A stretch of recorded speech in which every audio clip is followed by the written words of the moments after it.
Leonat, përshëndes, çfarë po verifikon konkretisht policia dhe komisariati numër 5 nga deklaratat e marra sot nga personat e përfshirë?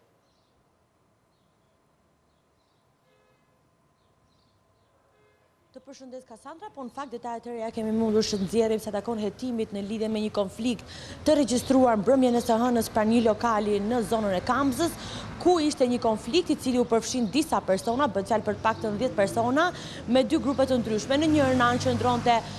Jeton Lami, ish oficer i operacionales, i cili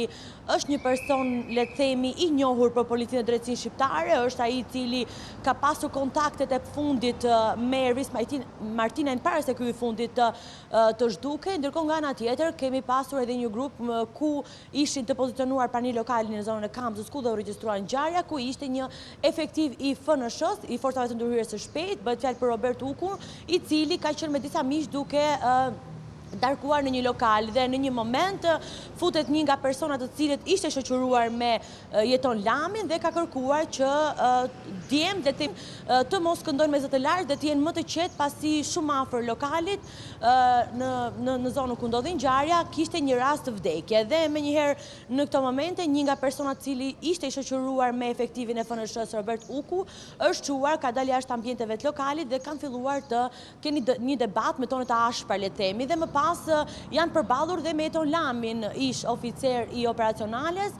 dhe pas disa sekondave, le të themi, të paktën edhe nga çka grupi i hetimit ka parë nga pamjet filmike, ka pasur një përleshje fizike, fillimisht mes personit i cili u fut në lokal për të kërkuar djemve që të ruajnë qetësinë për shkak se në shumë pranë lokalit kishte një rast vdekje dhe më pas janë përfshirë të gjithë personat e tjerë. Robert Uku, i cili ishte jashtë shërbimit dhe jashtë orarit të punës efektiv i FNSH-s, ka tentuar disa herë të qetësoj gjakrat mes djemve dhe të shuaj sherrin, por ka qenë e pamundur deri pas disa minutash kur dy makina nga komisariati numër 5 kanë zvarkuar pranë vendit të ngjarjes dhe kanë bërë të mundur shoqërimin e të gjithë personave përfshirë këtu dhe Jeton Lamin. Sipas burimeve pranë grupit të hetimit për ABC News na kanë sqaruar se pas janë marrë deklaratat dhe djemt kanë rënë dakord që konflikti u shua, ata janë lënë të lirë, por më pas le të themi në ngjarje ka hyrë dhe Agjencia e Mbikëqyrjes Policore, e cila ditën e dieshme pezulloi nga detyra dhe nisi masë disiplinore për dy efektiv të cilët dyshohet se nuk kanë marrë veprimet e duhura dhe në kohën e duhur ndaj personave të cilët u përfshin në konflikt. Sërish sot janë marrë në pyetje të gjithë personat e përfshirë nga komisariati numër 5 efektiv të policisë gjyqësore, ku kanë deklaruar se konflikti ka qenë banal dhe ka agravuar për shkak se qytetari ose personi i cili ndodhej me